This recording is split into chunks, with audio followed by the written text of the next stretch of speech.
pengen rukyah bisa kita linkkan karena tim kita di seluruh wilayah memberikan informasi kepada saya bahwa ada beberapa dukun-dukun di Indonesia ini yang jadwal penanganan pasien itu sampai 2020, padahal bayarnya nggak murah, sampai puluhan juta, tapi orang rela bayar, rela susah payah, rela ngantri bertahun-tahun. Dukun. Kenapa? Karena melihat ada orang pengkor sembuh, karena melihat ada orang perutnya buncit sembuh, karena melihat ada orang sakit sembuh. Kita jangan datang ke sesuatu karena sebab sembuh saja, tapi kita lihat caranya itu benar apa enggak. Karena kalau caranya mengandung cara-cara yang mengandung unsur-unsur kesyirikan, itu adalah para penyambut dajjal. Sebelum dajjal yang beneran turun, dajjal-dajjal kecil tutup dulu, yaitu tukang sihir dan dukun.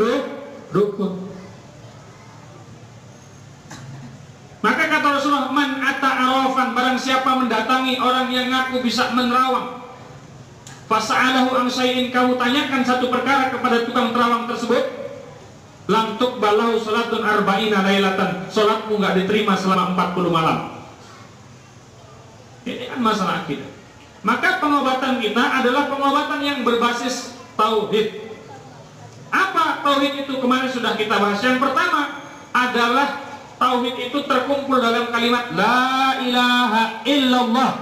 Maknanya apa? Kita meyakini bahwa satu, la khuliqa illallah, ya. Kemarin sudah kita bahas la khuliqa illallah. Tidak ada yang menciptakan segala sesuatu ini kecuali yang menciptakan kita. Siapa?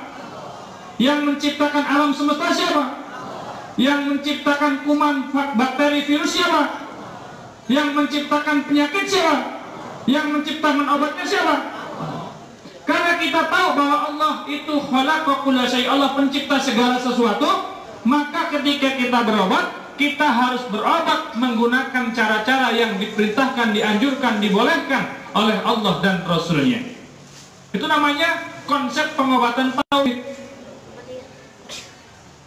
Makanya dalam pengobatan kita, pengobatan nabawi, ketika Bapak Ibu dikasih obat, Bapak Ibu harus memastikan bahwa obat yang mau diminum itu halal. Tanya dulu halal atau enggak. Oh, gimana Chan? Ditanya dulu halal atau enggak. Itu Masya Allah. Ditanya dulu halal atau enggak, gitu. Kenapa? Karena kalau sesuatu itu haram,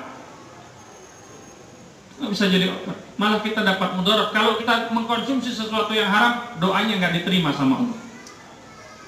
Bapak Ibu diresepkan, dikasih obat, nih Pak obatnya. Tahu nggak bahan obatnya apa? Halal apa haram? Itu sama. Kenapa? Ini konsep pengobatan tauhid, meyakini bahwa segala sesuatu itu dari Allah, Allah yang ciptakan, termasuk penyakit kita Allah yang ciptakan. Ya, la khaliqa illallah. Ini konsep yang pertama. Yang kedua, la raziqa illallah, tidak ada yang ngasih rizki kita kecuali Allah. Maka dalam urusan rizki, Bapak Ibu nggak perlu cari pengelarisan.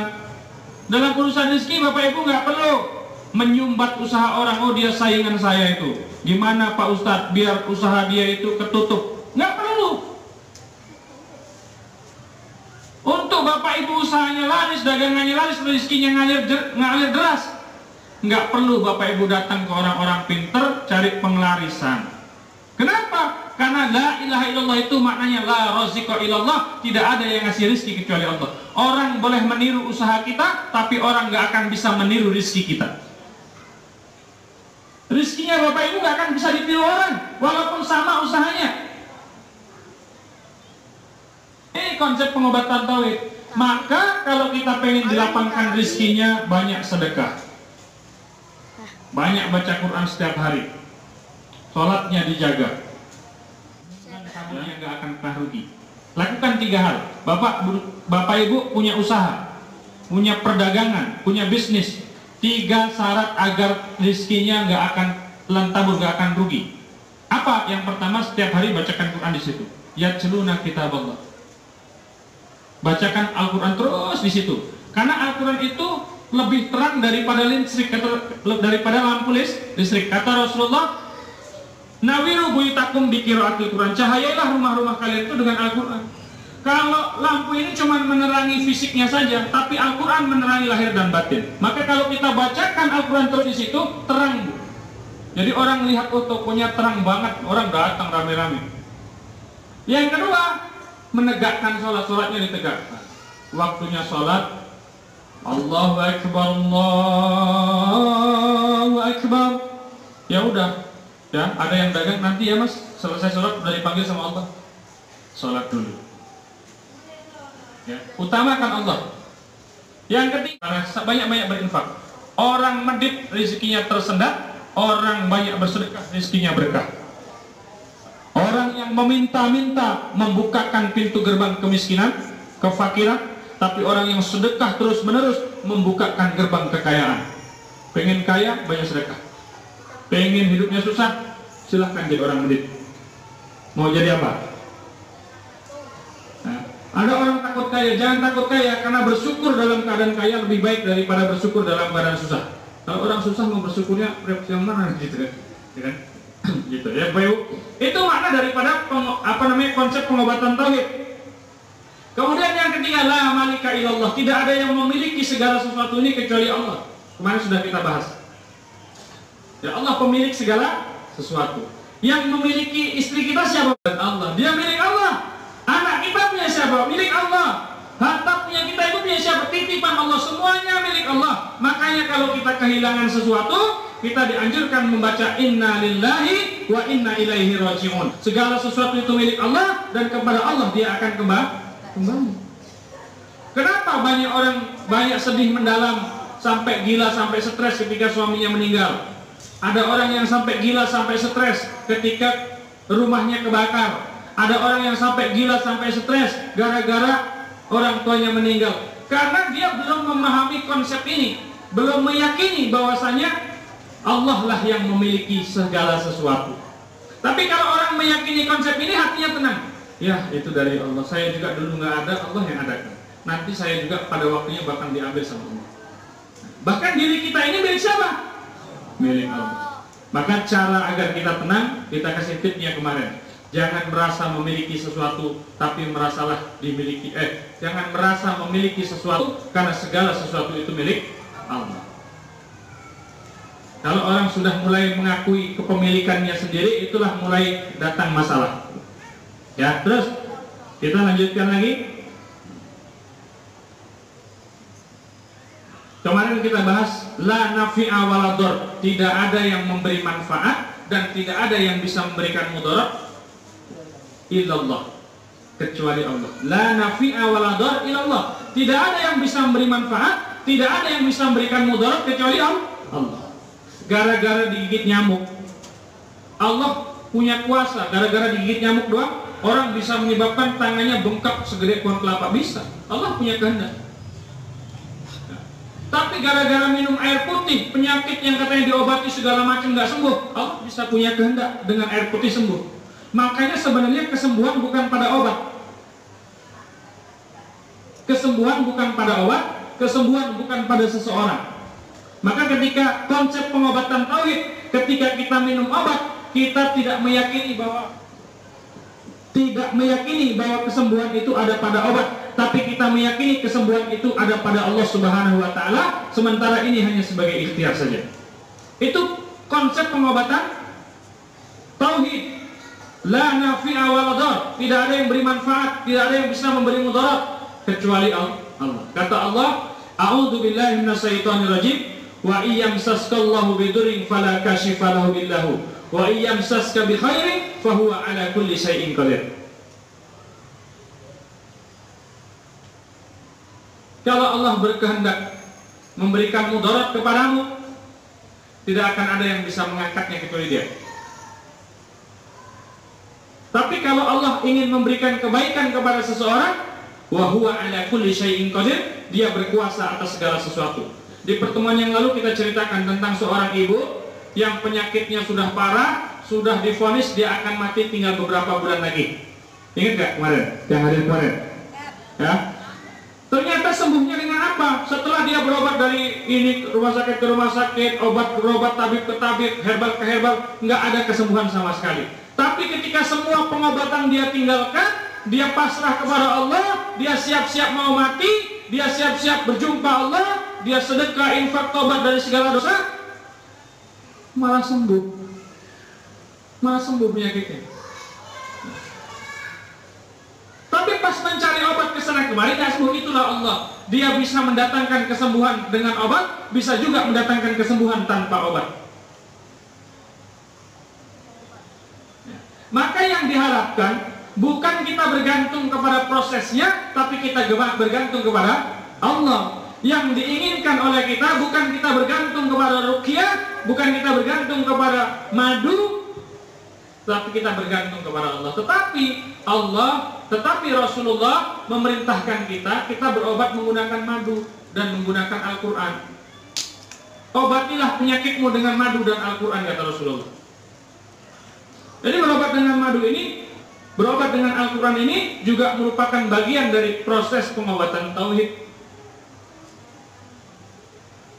Maka kata Ibnu Qayyim Az-Jauziyah, kalau penyakitmu tidak bisa disembuhkan dengan Al-Quran, lalu obat mana lagi yang mau kau harapkan? Itu kata beliau. Nah, jadi Al-Quran ini pengobatan yang menyembuhkan segala macam penyakit, Bapak Ibu. Baik penyakit fisik maupun penyakit metafisik, penyakit jasmani ataupun rohani, penyakit medis ataupun non medis. Bisa sembuh dengan Al-Quran.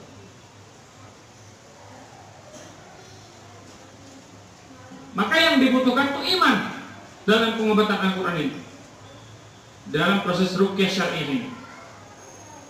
Ya, la nafi'a wa la dhar, tidak ada yang beri manfaat dan tidak ada yang bisa memberi mudarat kecuali Allah. Kemudian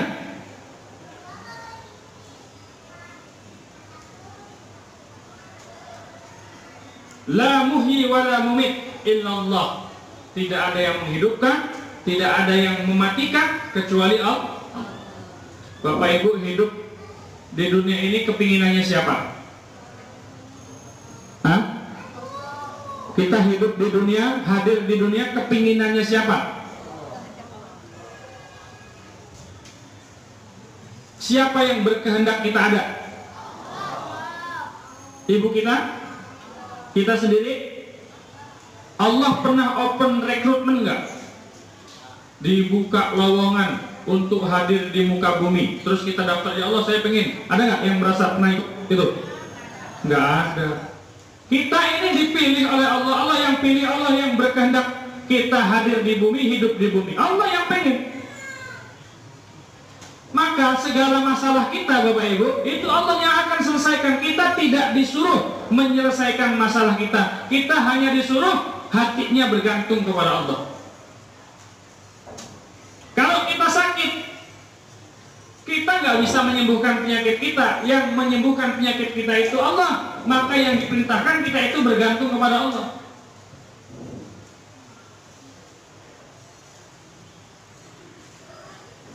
Kata Nabi Ibrahim, kalau aku sakit, dialah Allah yang menyembuhkan.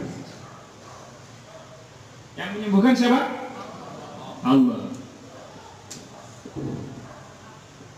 Jadi kalau begitu, kita nggak perlu takut dengan mati. Yang harusnya kita takut yang menciptakan mati. Betul nggak? Kenapa? Karena la muhyi wa la mumit illallah. Tidak ada yang menghidupkan, tidak ada yang mematikan kecuali Allah. Bu, penyakit itu nggak bisa membunuh. Penyakit nggak bisa membunuh. Ibu kena penyakit kanker stadium 4, nggak usah takut dengan penyakit. Penyakit nggak bisa membunuh, nggak bisa mematikan. Siapa yang mematikan? Allah. Jadi kita nggak perlu takut dengan kematian. Yang harusnya kita takut itu kepada yang menciptakan. Ya Allah. Kenapa? Karena konsepnya sakit yang datang di dalam tubuh kita ini sebagai bentuk teguran dari Allah, sebagai bentuk kasih sayang Allah. Kita ditegur, sehingga dengan teguran itu kita kemudian jadi baik, kembali ke jalan Allah. Pas kita kembali, Allah sembuhkan. Seperti kasus ibu tadi. Ya, ada cerita sahabat saya, ini saya ulang-ulang karena menurut saya ini inspiratif banget. Ada seorang pasien kakinya itu bengkak. kakinya bengkak, gede. Ya, diruqyah sama kawan kami, diruqyah sebenarnya sudah berkali-kali, tapi nggak ada reaksi, nggak ada perubahan. Sudah general check up juga nggak ada masalah. Ya, ternyata apa? Ternyata ketika diruqyah itu ditanya sama sahabat saya itu, kaki kamu tuh pernah dosa apa sih kok sampai bengkak segini? Coba diingat-ingat. Tiba-tiba dia ingat bahwa dulu waktu dia SMP dia pernah nendang ibunya.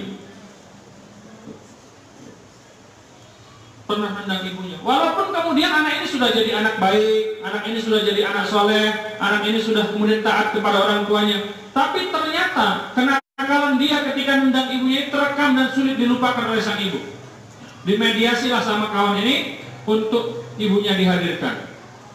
Bu, maafkan anaknya ya bu, ibu ikhlaskan, ibu doakan biar sembuh. Ibu ingat nggak bu, dulu ibu pernah ditendang sama si ini? Dia nangis, oh iya Ustaz, saya ingat. Nangis.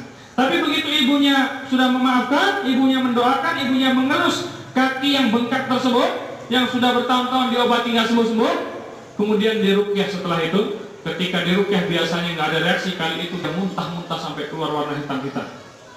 Ya. Seminggu, 2 minggu kemudian kaki yang bengkak yang sudah diobati kemana-mana nggak sembuh itu kemudian kempes dan sembuh. Jadi ketika seseorang itu menyadari kesalahannya, mengakui kesalahannya, bertobat kepada Allah Subhanahu wa taala, kesulitannya Allah angkat. Maka taubat dan istighfar itu mengangkat masalah, mengangkat penyakit. Jadi kalau diberi penyakit seharusnya kita bertanya, ya Allah, dosaku yang mana yang menyebabkan datangnya penyakit ini ya Allah.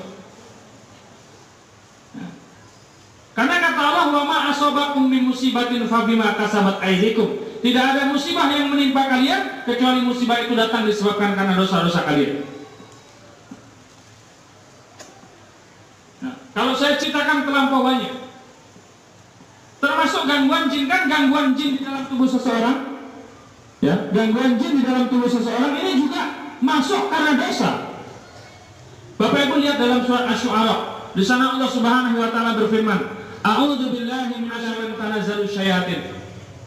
Maukah kalian aku beritahukan kepada siapa setan itu turun? Tanazzalu ala kulli afakin asim. Setan itu turun kepada orang yang suka berdusta lagi banyak berbuat dosa.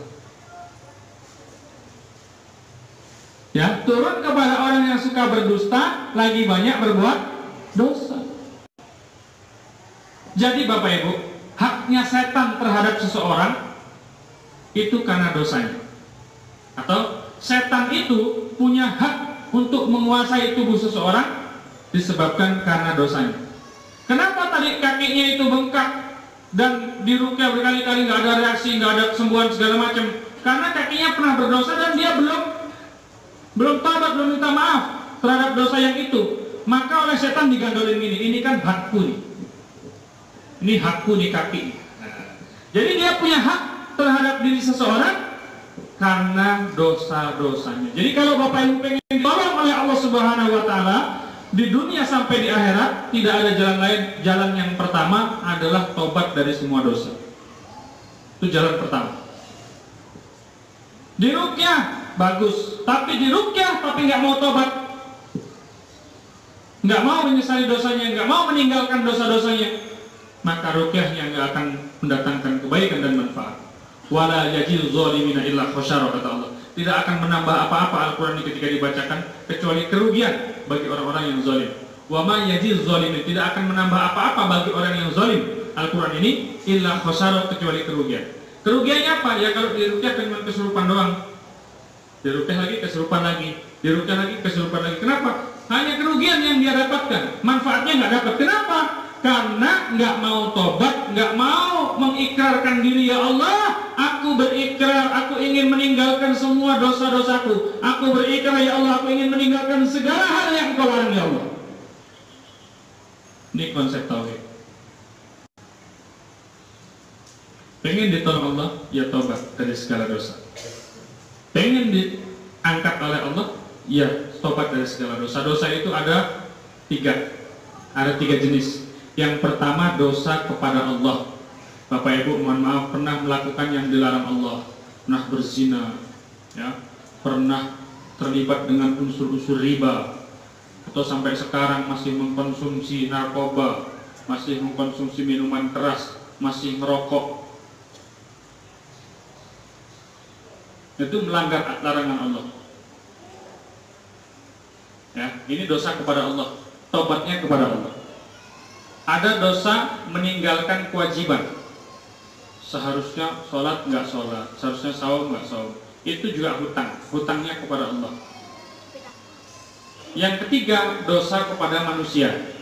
Kayak anak tadi, dia pernah melukai hati ibunya, walaupun dia sudah soleh, sudah baik. Ya, ingat nggak kisahnya Alqamah?